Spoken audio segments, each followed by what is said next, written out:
চিরায়ত আবহমান বাংলার ঐতিহ্যবাহী প্রাচীন খেলা লাঠি খেলা। এটি বাংলার লোকজ সংস্কৃতির একটি গুরুত্বপূর্ণ অংশ। শরীরচর্চা, বিনোদনের পাশাপাশি এই খেলা ছিল ক্ষমতা ও শৌর্যের প্রতীক। নিয়মিত শরীরচর্চার পাশাপাশি একসময় খেলাটি বর্ষবরণ, পূজা পার্বণ সহ নানা উৎসবে বড় পরিসরে আয়োজন করা হয়। তখন খুব জনপ্রিয় ছিল এই খেলা। প্রতিটি পাড়া মহল্লায় খেলোয়াড়দের দলনেতার উদ্যোগে গড়ে উঠত লাঠি খেলার দল, আর পাড়ায় পাড়ায় গ্রামে গ্রামে অনুষ্ঠিত হতো এই খেলা। অথচ কালের বিবর্তনে হারিয়ে যেতে বসেছে এই লাঠি খেলা। লাঠিয়ালে পরনে বাহারি পোশাক আর হাতে লাঠি, লাঠি ঘুরছে সাই সাই পন পন। ঢাক, ঢোল, ঝুমঝুমি, কাসর ইত্যাদি বাদ্যযন্ত্রের সঙ্গে তাল মিলিয়ে চলছে লাঠি নাচ ও লাঠির কসরত। লাঠি দিয়ে সরকি, বানুটি, বাউই ঝাঁক, নড়িয়ে বাড়ি সহ নানা লাঠি খেলা। খেলোয়াড়রা তাদের নিজ নিজ লাঠি দিয়ে রণকৌশল প্রদর্শন ও আত্মরক্ষা করে।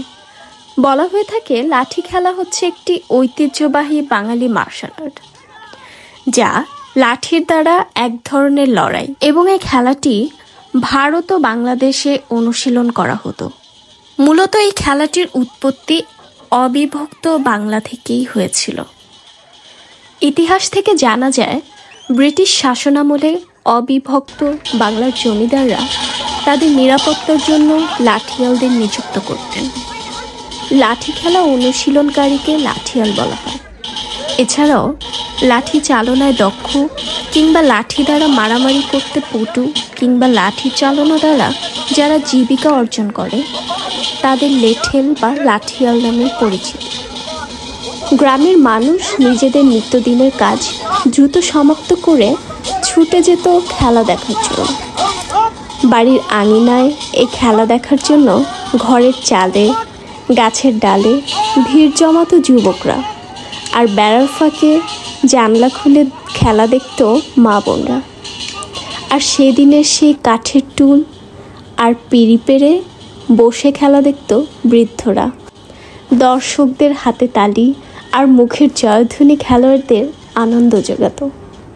খেলার শুরু থেকে শেষ পর্যন্ত ঢোল আর লাঠির তালে তালে নাচ, অন্যদিকে প্রতিপক্ষে লাঠির আঘাত হতে আত্মরক্ষার কৌশল অবলম্বনের প্রচেষ্টায় টান টান উত্তেজনা বিরাজ করত খেলোয়াড় ও দর্শকদের মাঝে।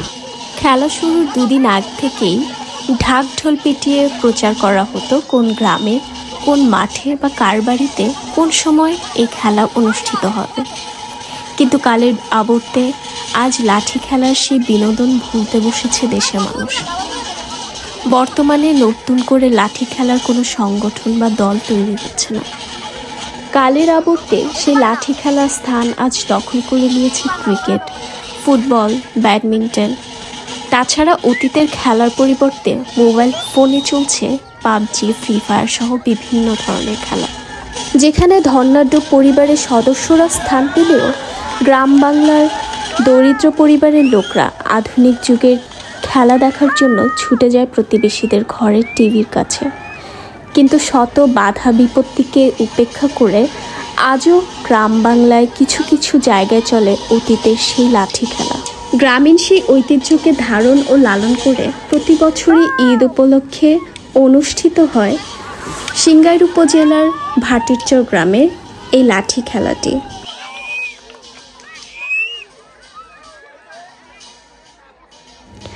ভিডিওতে দেখতে পাচ্ছেন আমার দুজন নানা আমাদেরই অনুরোধে লাঠি কসরত করে দেখাচ্ছেন।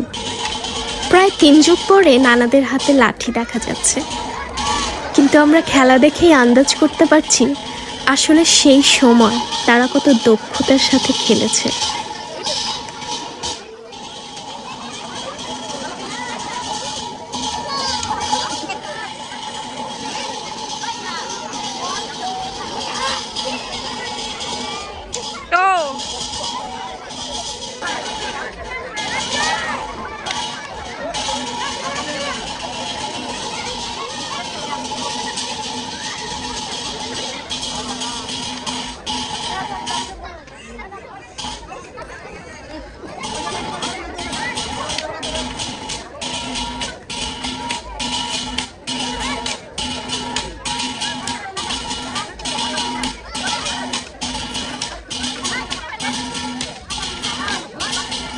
সমস্যা হবে না।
এই খেলার নাম কি নানা?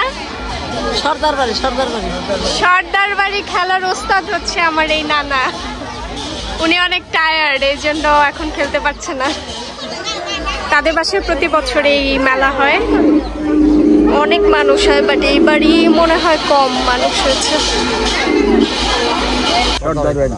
তোমরা কি একদম ছোটবেলা থেকেই খেলতা? হ্যাঁ, ছোটবেলা থেকে খেলি। কত বছর ধরে এই খেলা শুরু? আমাদের এলাকায় 40-45 বছর ধরে খেলি আমরা। এই সর্দার বাড়ি খেলা বললেই সবাই চিনে? চিনে, সবাই চিনে। আমাকে বাড়ি মাঠবার বাড়ি আসলে তো প্রত্যেকই দিন আমাকে বাড়ি খেলা হয়েছে। ওয়াও, প্রত্যেকই দিন আমাকে বাড়ি খেলা। ঈদের দিন খেলা হয় না? ঈদের পরের দিন? ঈদের দিন আমরা ঈদের দিন খেলছি। আর এই যে দেখলে এখন 5-6 হাজার মানুষ হয়েছে বাড়ি করতে করে হলেছে। আর এই যে এখন তো মানুষই দেখলাম না। আর কি খেলাও তো নাই, কি খেলাও নাই। বহুত অনেক ধরনের খেলা খেলছি, আরো সুন্দর। এখন বয়স হয়ে গেছে, এখন তো লড়তে পারি না। না না, তোমরা নাও যে বাচ্চারা যে খেলা দিল। হ্যাঁ, এরা ভালো খেলছে, আগে ভালো খেলছে। আগে ওরা তোমাদের সময় ভালো খেলা হইতো, এখন খেলা নষ্ট হয়ে গেছে। খেলাইছি ওই যে দল বেঁধে দিয়েছিলাম, এই খেলাও কয়েক বছর খেলাইছে খুব ভালো মতো নি, তারপরে আবুল তাবুল হয়ে গেছে। আবুল তাবুল হয়ে গেছে, ওইটাই দেখলাম যে আসলে আগের খেলার নাই। আমাদের যুগে যে আমরা প্লেয়ার খেলতাম সেই প্লেয়ার নাই। হ্যাঁ, আর হিদাও নাই। আর আন্দাজ না কোট বানাইছি ফাঁকে, দেখছেন যে ওই যখন পাইতারা আইসে ম্যাচ খেলি দেখছে চাইয়া পাইতারা ডার্জেন করছি। আমাদের মানিকগঞ্জ ডিস্ট্রিক্টে এটা সবচেয়ে সুন্দর খেলা। বহু লোক হয়েছে, হাজার হাজার লোক হয়েছে। বেদে গান গাইছি, বেদে নাচাইছি। উদ্যোগ নিয়ে আমরা খেলাধুলা করছি। আমাদের কাছে খুব ভালো লাগছে এবং দর্শকের কাছে খুব ভালো লাগছে। তোমরা মেয়ে সাজতা? হ্যাঁ, তখন তো মেয়ে সাজা ড্যান্স দেওয়াইছি, সাপ নাচাইছি, হামের পাশে তাবলা দিয়ে আমরা গান গাওয়াইছি। দারুণ তো।